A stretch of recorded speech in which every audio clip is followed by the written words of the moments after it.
Welcome back to Make Heaven Crowded, everybody. Today we're diving deep into Genesis chapter 13.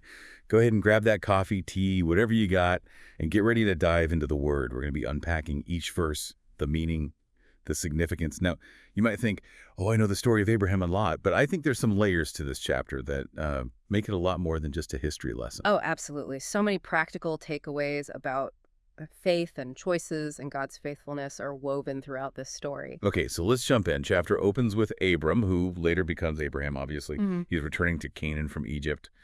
What's the significance of this return? Verse 1. Yeah, it's like a reset, after kind of a misstep. Abram had gone down to Egypt during a famine. And let's just say his actions there weren't exactly shining moments, right? So we see him coming back to the promised land. It's a powerful image of repentance and restoration. And it's interesting because despite Abram's less than stellar behavior in Egypt, verse 2 tells us that he's actually incredibly wealthy. He had very much livestock and silver and gold. So this seems to challenge the idea that material wealth always equals God's blessing. It does. Abram's life kind of reveals a deeper truth.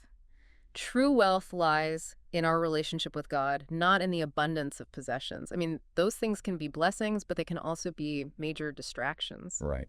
Because if we're not rooted in our relationship with God, it's easy to let those material things become, idols. Exactly. And idols always lead us away from the true source of blessing. Okay. So moving on to verses 3 and 4, we see Abram traveling through the land until he reaches Bethel, the place where he first built an altar to the Lord. So this return to Bethel isn't just some random geographical detail, is it? Not at all. Bethel means house of God. It's a place of encounter, a spiritual hub. Abram's return to Bethel, where he previously experienced God's presence, I think it suggests that desire to realign himself with God, reconnect after that period of straying. It's like he's intentionally putting himself back in a position to hear from God. I find it interesting that he doesn't just stay in a comfortable place. He actually makes the effort to journey back to this significant location. Absolutely. You're picking up on something crucial there. Abram's journey back to Bethel, it emphasizes intentionality in our walk with God. Sometimes we need to actively seek those spaces, those places where we can tune in, hear his voice more clearly. So it's not just passively waiting for God to show up. We have to actually put in the effort. That's right. It's about cultivating that spiritual hunger, seeking those places where we can be fed. Okay, so we see Abram returning to this place of spiritual significance. Then in verse 5, things get a little more interesting. We're introduced to Lot, Abram's nephew, who's also traveling with him. And like Abram, he's got flocks and herds and tents. So it seems like prosperity is a theme here, not just for Abram. Yes, and this shared prosperity kind of sets the stage for a crucial turning point in the story.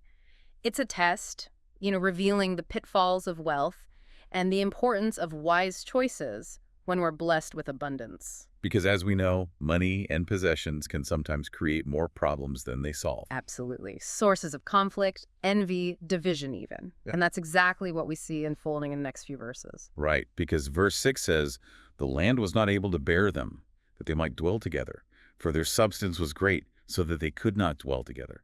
So even though they're both blessed, this abundance is starting to cause friction. It has, yeah. Their combined wealth has become a burden, a source of tension.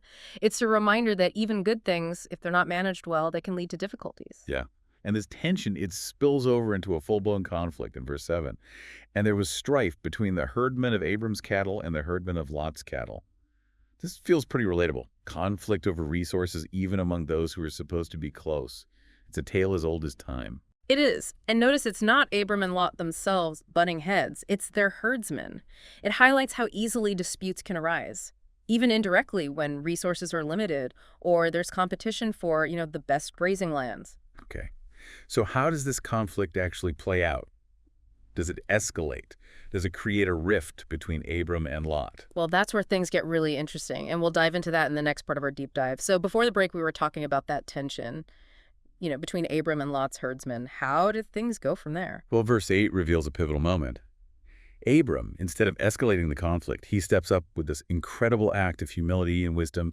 He tells Lot, "Let there be no strife, I pray thee, between me and thee, and between my herdmen and thy herdmen, for we be brethren." Yeah, it's remarkable. You'd expect Abram, as the elder, the one who received the promise from God, to kind of assert his authority, right? Demand the best land for himself. Absolutely. But he chooses a different path. Powerful example of peacemaking. putting relationships above personal gain. Exactly, a choice that reflects a heart that's aligned with God's priorities. Like in the Sermon on the Mount, Jesus said, "Blessed are the peacemakers, for they shall be called the children of God." And it's interesting, Abram goes even further. Verse 9, he gives Lot the first pick of the land. He says, "Is not the whole land before thee? Separate thyself, I pray thee, from me. If thou wilt take the left hand, then I will go to the right. Or if thou depart to the right hand, then I will go to the left." I mean, talk about putting your money where your mouth is. He's not just talking about peace. He's actively creating space for it, willing to give up his own, perceived right to choose in order to preserve the relationship. Really radical act of humility. So what does Lot do with this generous offer? Well, verses 10 and 11, Lot lifted up his eyes and beheld all the plain of Jordan, that it was well watered everywhere, before the Lord destroyed Sodom and Gomorrah, even as the garden of the Lord, like the land of Egypt. And he chooses to settle in the fertile plain of Jordan, starts moving his tents towards Sodom. So he picks what looks good, what promises that, immediate prosperity.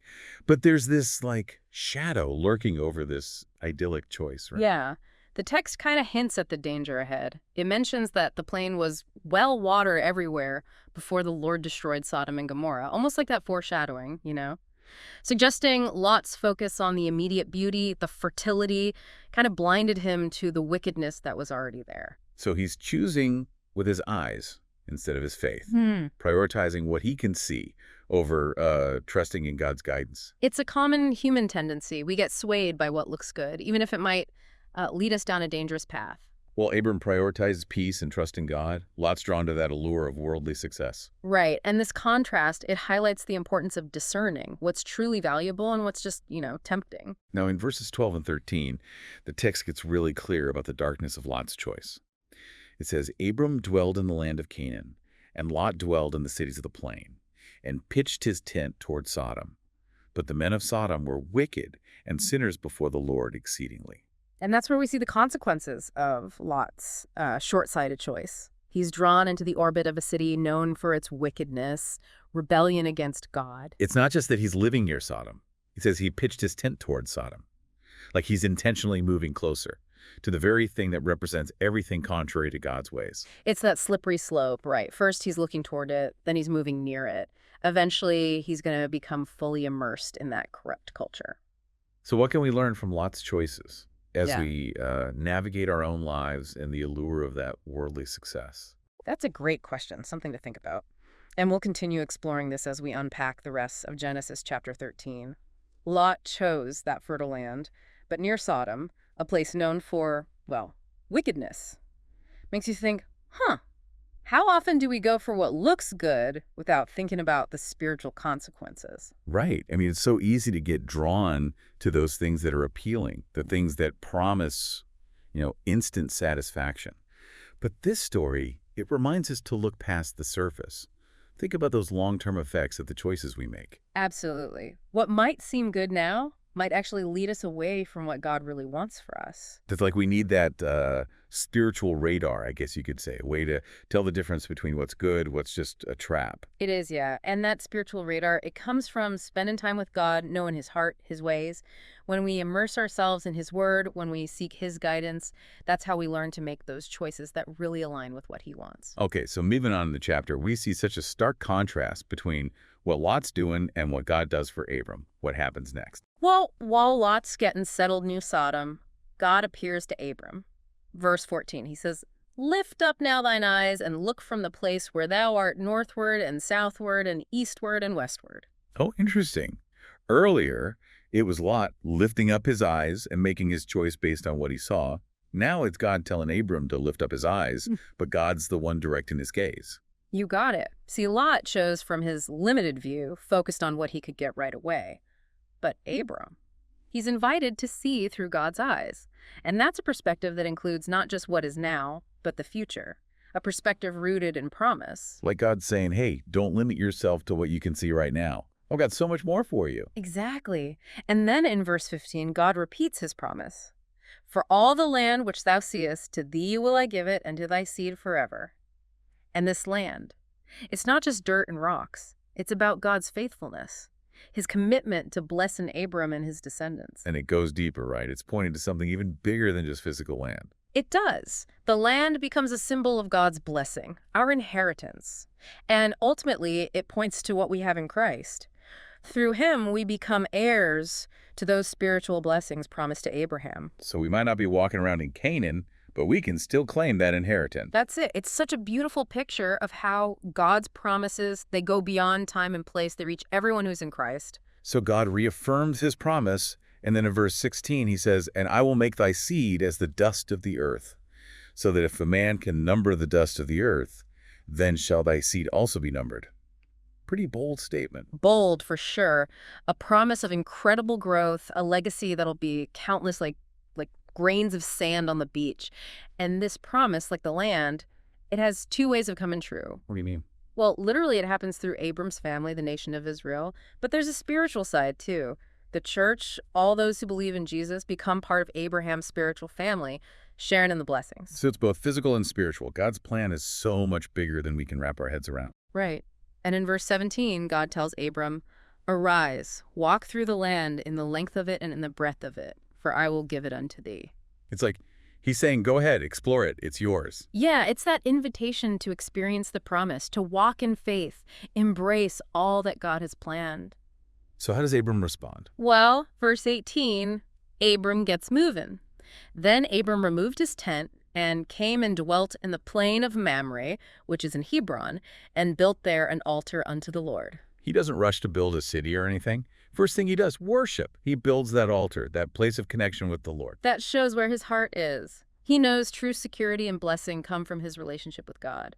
It reminds us that no matter what's happening, even when we're waiting for those promises, our focus should be on God. This deep dive has been amazing. We've seen how different Abram's choices were from Lot's, the dangers of choosing based on what we see instead of faith, and how faithful God is to his promises. Powerful chapter. It really is. It makes us look at our own hearts, what's driving our choices, and to trust God even when his plan doesn't seem so clear at first. Absolutely. And if you want to experience Genesis chapter 13 in a whole new way, head over to our YouTube channel, Make Heaven Crowded. You can watch the whole chapter, see it come to life. And share this deep dive with others. Let's get the word out about faith, hope, and choosing God over the things of this world. Thanks for joining us today. Until next time, may you all be blessed as you work to make heaven a little more crowded.